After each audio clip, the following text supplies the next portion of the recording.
Bonjour à toutes et à tous, merci d'être avec nous pour ce 4e numéro de 15 minutes Insight avec Elkano AM et Vital Épargne. 15 minutes Insight, c'est le tour d'horizon de l'actualité macroéconomique et financière en un quart d'heure, montre en main. Autour de cette table, nos deux invités, comme toujours, Gilles Etcheberry-Garay, bonjour. Bonjour. Vous êtes le président et directeur des investissements d'Elkano AM et bonjour à vous, Igor Demac. Bonjour Vincent. Vous êtes associé et dirigeant de Vital Épargne. Merci à tous les deux d'être là. 15 minutes Insight, c'est une émission en 3 parties, vous le savez maintenant. Première partie en forme de bilan aujourd'hui, bilan de ce premier semestre sur les marchés financiers, globalement favorable aux actions, mais moins aux obligations. Que faut-il en penser? Dans un deuxième temps, on se penchera sur l'impact de l'instabilité politique en France sur la bourse et les taux longs, même s'il est difficile d'y voir très clair. Quels scénarios peut-on envisager pour les marchés? Et puis dans la troisième partie de cette émission, on ira au-delà du seul cas de la France et voir quels sont les risques et les opportunités de ce deuxième semestre qui commence toujours pour les marchés financiers. Voilà pour le sommaire. 15 minutes Insight, c'est parti.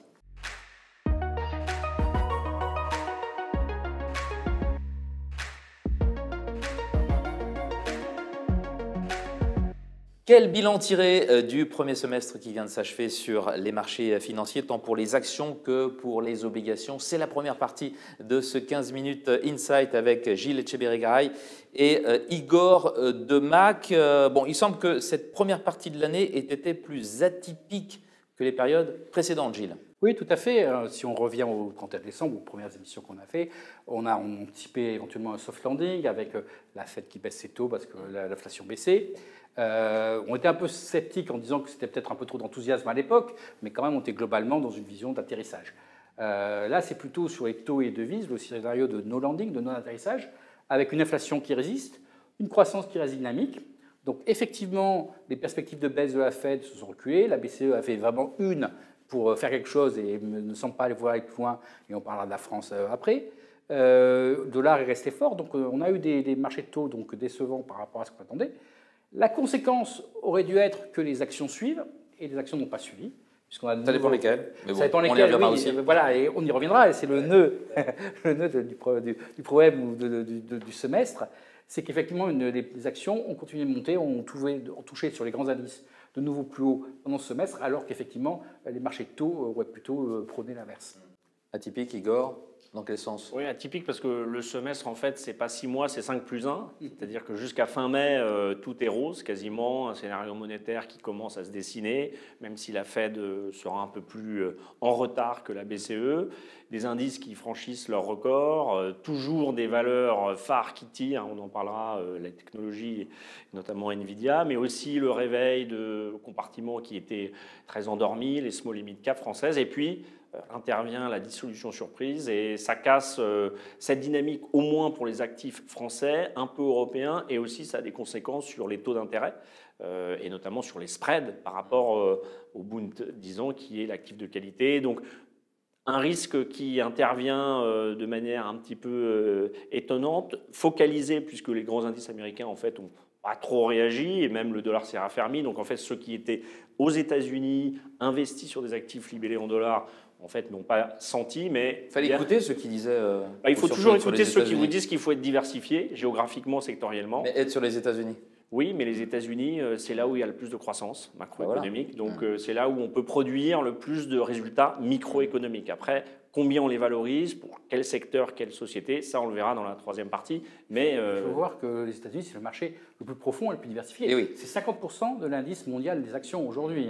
Et vous avez de tout, de la techno au luxe, en passant par tous les secteurs. Alors, ce qui sort du lot dans ce marché très profond, c'est Nvidia qui continue son irrésistible ascension, plus 160% depuis janvier, une market cap à 3100 milliards de dollars. Tiens, 3100 milliards, ça rappelle quelque chose. Oui. La dette de la France, il pourrait rembourser la dette de la France. Dette publique. La dette publique de la France. Que faut-il en penser de cette ascension c'est quoi? C'est de l'exubérance? On pense 3 trillions de dollars, c'est 3 quarts du CAC 40 sur une seule valeur. Il faut voir, et d'une valeur qui fait plus 10, moins 5 par jour, certains jours. Donc, il faut voir la volatilité associée et la taille de cette valeur. Au début d'année, on pensait qu'effectivement, vu que les taux allaient monter, que le secteur de la technologie en général ferait preuve de moins d'exubérance. C'était en début de semestre. On a eu tort et on a analysé pourquoi. Et la réponse est claire pour nous, c'est qu'il y a une bulle et qu'aujourd'hui, en tout cas sur Nvidia… La bulle s'éclate. Hein. Voilà, en tout cas sur Nvidia et en tout cas sur le secteur des semi-conducteurs, on est probablement sur des valorisations qui sont très excessives et très… Donc on reste à l'écart. Nous, on reste à l'écart. On ne participe pas au phénomène Nvidia. Nous, on est même passé short là depuis quelques jours. D'accord. Igor, les semis. C'est l'été, donc on se met en short. Oui, d'accord, pas mal. Oh, bravo. Non, je crois que la bulle aussi, quand vous êtes dans votre baignoire et que vous mettez du bain moussant, il y a des bulles. Vous avez envie de vous baigner, vous, hein? Ouais, parce qu'on a un peu manqué de soleil et de plage, mais il y a des bulles qui restent très longtemps à la surface. Et donc, tant qu'il n'y a pas ça de pourrait remise être une bulle qui persiste. Pour moi, les valeurs technologiques, et ça a toujours été comme ça, là c'est Nvidia, c'était les grands réseaux avant, ça représente l'hégémonie américaine, économique, financière, technologique.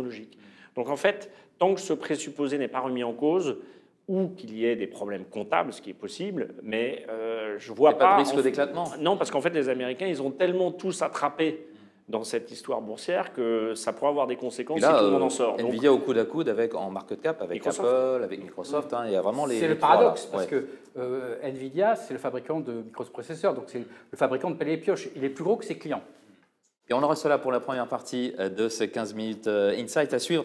La bourse victime de l'instabilité politique en France. Que peut-on en penser? Que va-t-il se passer maintenant plus précisément? À tout de suite.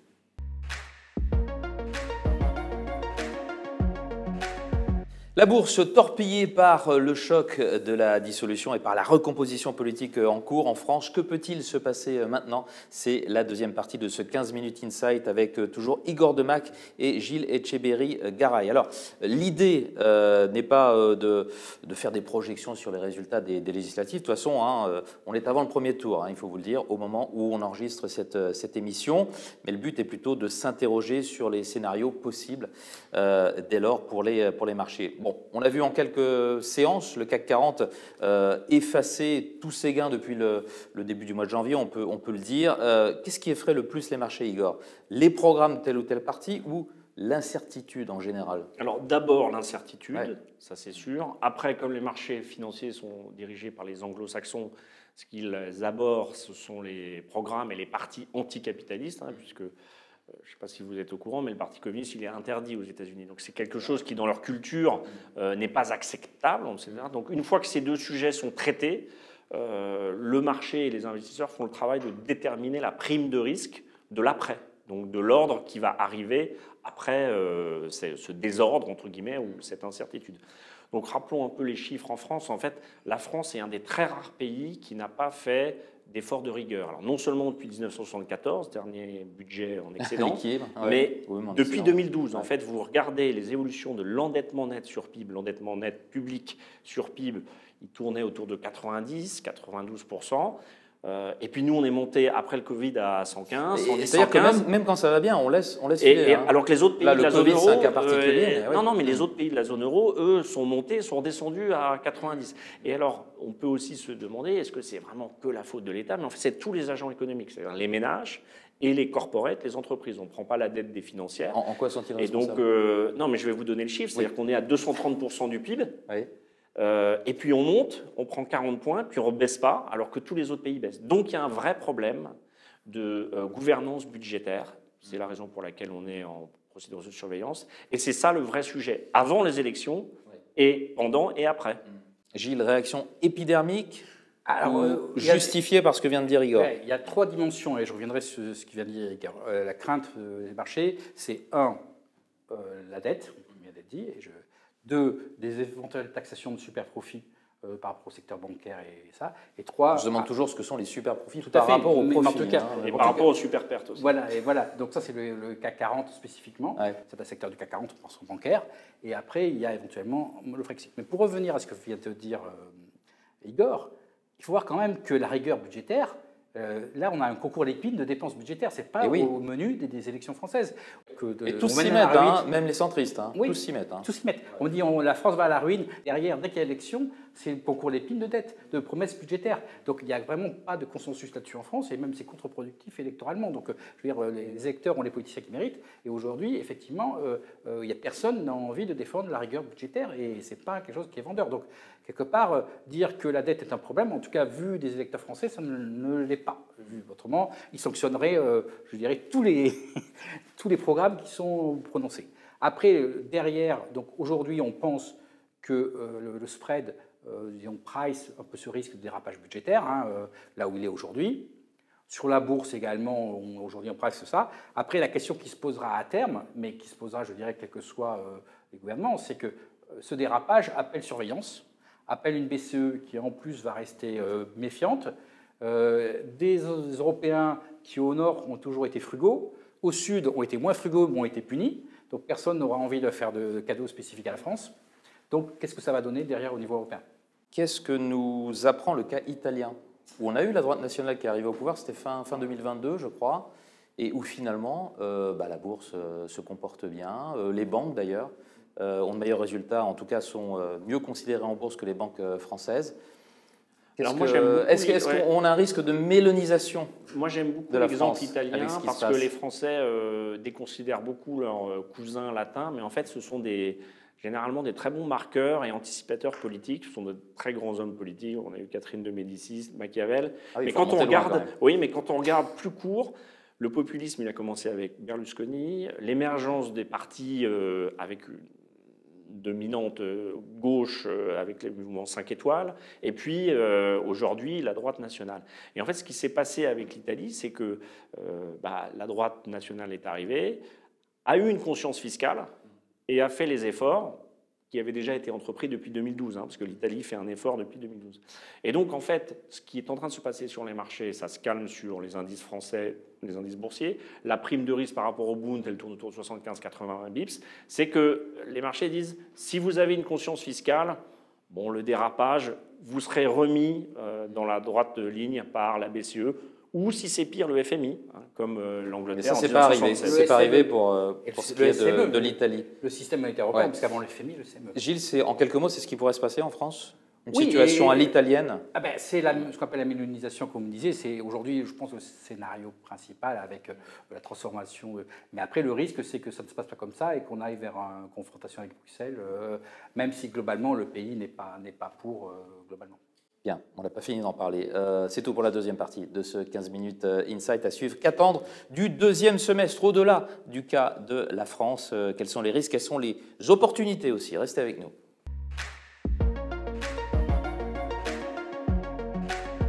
Et si, au-delà de la politique française, les élections américaines n'étaient pas plus importantes aux yeux des investisseurs? Quels sont les risques? Quelles sont les opportunités du deuxième semestre qui débute sur les marchés? C'est la troisième et dernière partie de ce 15 minutes Insight avec nos deux invités, toujours Gilles Etcheberry-Garay et Igor Demac.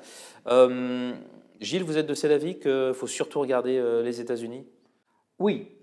Dans l'ambiance, il y a beaucoup plus d'enjeux au niveau de l'élection américaine que même de l'élection française. Parce que l'élection française, il y a un président, il y a l'Europe, il y a plein de choses qui vont contraindre, faire évoluer le jeu. Là, le président américain, il est, j'ose pas dire tout puissant, parce qu'il y a comme un congrès, mais il y a comme des enjeux très forts au niveau du commerce mondial, au niveau de la sécurité, il y a plein de choses. Donc oui, l'élection américaine est probablement la plus importante, d'autant plus que c'est les marchés actions américains qui ont fait la performance de l'année et qui seront quand même vulnérables à ces événements. Igor, c'est ouvert ou c'est forcément Trump là, qui est en passe de l'emporter? Non, les sondages sont ouverts. Il y a un troisième candidat potentiel. Il y a la santé de Biden. Est-ce qu'il se présentera? On dit que dans les couloirs et les coursives, Bill Clinton et Obama essaient de trouver un remplaçant potentiel, putatif. Bon, donc il y a quand même un lot d'incertitudes. Après, sur les programmes, on sait que le déficit... Alors attendez, le troisième, c'est qui alors? Kennedy, Junior. D'accord, Kennedy. Okay. Bon, après, les troisièmes qu'on présente ne sont jamais... Mais ils peuvent prendre Ils n'ont jamais percé, les troisièmes. Oui, mais on a parlé de certains, Ross Perot, on se rappelle, dans les années 80. Ils peuvent prendre quelques pourcentages. C'est une élection qui est assez complexe par État. Bon, donc il y a une incertitude. Après, les États-Unis, ça reste les États-Unis. Ils vont continuer d'être isolationnistes. Un programme, celui de Trump, qui est très Ce sera la même chose protection. que 2016-2020 Trump 2, c'est une Ouais. prorogation, baisse d'impôts, hausse des douanes. Bon, ça correspond en fait à la fin à une augmentation du déficit. Et puis Biden, c'est plutôt alors baisse d'impôts pardon pour Trump, hausse d'impôts pour Biden, et puis plus de dépenses publiques. Donc à la fin, on aura toujours plus ou moins un gros déficit. Donc le même mécanisme avec des États-Unis très protectionnistes et puis qui financent et qui s'autofinancent, enfin qui demandent aux autres de les autofinancer. Et donc une machine qui va continuer. Et il me semble après sur le plan de la géopolitique, Trump est un peu plus imprévisible que Biden. Donc ça peut jouer aussi sur ce qu'on connaît aujourd'hui sur les deux grands conflits. Mais ce n'est pas le résultat de cette élection qui peut créer un accident sur les grands indices américains. Hier, Biden, effectivement, n'est pas en forme, mais Trump n'est pas en forme hier parce qu'il est dans un meeting, il me disait qu'il préférait être électrocuté que mangé par un requin. À un moment, il est parti. Oui. Il dit tellement de choses, on ne retient pas tout. Les deux, je veux dire, on a toujours le risque qu'aucun des deux ne se présente, ne soit. Oui, parce qu'à vu leur ça âge pourrait être Trump aussi. Et la fatigue des campagnes électorales, moi je pense qu'il y a un risque que les deux ne soient pas présents. Surtout qu'il est parti très fort, Trump. Là. Il n'arrête pas depuis des mois et des mois. Ouais. Et on voit qu'il est visiblement fatigué sur les meetings. Oui, ça sera pour un aspect qui est quand même très fort, c'est le protectionnisme. Je veux dire, Trump a proposé, alors je ne sais pas si ça sera suivi des faits, mais par exemple, dans ce programme, de remplacer l'impôt sur le revenu par des droits de douane intégralement. Donc ça veut dire que ce sera un choc sur le commerce mondial. Il faut voir que les États-Unis sont le client final de la planète, de tout le monde, des Chinois, des Européens, de tout le monde. Donc s'il y avait vraiment une hausse des droits de douane, ça serait un choc très important. Et après, il y a des enjeux effectivement de déficit budgétaire. Le déficit budgétaire, on parlait de la France, de l'absence de rigueur française, mais elle est encore plus élevée aux États-Unis. Bon, les États-Unis ont la devise de référence de la planète, donc ils sont financés. Et ils ont la capacité de croissance, en plus, qui peut quand même rétablir. Oui, qui joue, et une partie de ce qui se passe sur l'AI est un financement du déficit commercial américain. On a dit risques et opportunités sur ce deuxième semestre. Quelles opportunités, Igor? Alors, si on regarde sur les actifs européens, c'est vrai qu'on se demande toujours quand est-ce qu'il faut revenir sur les actifs français, sachant qu'en valorisation, ils sont dans la moyenne. On ne peut pas dire qu'ils soient très décotés, même après la baisse. Donc, il faudra attendre que ça se stabilise, mais il va y avoir des points d'entrée. Les deux moments de volatilité, les élections françaises et les élections américaines, représentent des points d'entrée. C'est l'ami du gérant, la volatilité. C'est un peu l'ennemi du client, mais pour nous, c'est un ami. Si je regarde les actifs européens, par exemple, les actifs italiens sont très décotés par rapport à leur moyenne. Et puis, on sera obligé de regarder les actifs américains. Alors, soit à la vente, à terme, comme on disait, short, soit à l'achat, parce qu'il y a aussi des secteurs qui sont en retard, parce qu'il va y avoir des bascules. Aujourd'hui, le CAC 40 est étiré entre les valeurs de luxe et puis les valeurs qui sont très peu chères. Donc, on a toujours des gros écarts de valorisation. Ça facilite un peu les gestions long-short, des gens qui font des arbitrages aussi. Mais il va y avoir des points d'entrée d'ici la fin de l'année. Gilles, qu'est-ce que vous regarderez? Alors, paradoxalement, 3 jours avant les élections françaises, il y a une autre élection importante, le 4 juillet, les élections anglaises. Qui va montrer l'anéantissement du Parti conservateur, qui a produit le Brexit, et probablement le début de la longue marche du retour des Anglais vers l'Europe. Ah oui. Ah oui, là, le Brexit aujourd'hui est considéré comme une erreur, majoritairement. Ils vont revenir en arrière, là ils vont. Alors, ça prendra du temps parce que c'est. Tout en restant hors de l'UE, ils vont se. Non, mais il y a comme la Suisse. le FTA, il y a plein de. Mais en tout cas c'est la fin de l'éloignement de l'Angleterre ou de la Grande-Bretagne de l'Union européenne, le début du retour, je dirais, et donc les actifs post-Brexit, les actifs britanniques étaient les moins chers de la planète. Et donc nous, on a acheté un peu de FTSE 350, voilà, donc on achète des actifs anglais parce qu'on pense que c'est le début du retour et de la revalorisation progressive des actifs anglais, voilà. Autre opportunité, si jamais, alors dans une bulle, tout est dans le timing, mais si jamais il y a un problème sur les marchés actions, les marchés obligataires. Les marchés obligataires, on a quand même des taux d'intérêt réels très élevés par rapport à l'inflation. Donc, si jamais il y a un problème, le marché obligataire fonctionnera bien. Voilà qui est dit. Merci à tous les deux pour d'avoir participé à ce 4e numéro de 15 minutes Insight. Igor Demac, associé dirigeant de Vital Épargne, et Gilles Etcheberry-Garay, président, directeur des investissements d'Elkano AM. Merci à toutes et à tous de nous avoir suivis. À très bientôt pour une nouvelle émission. Au revoir.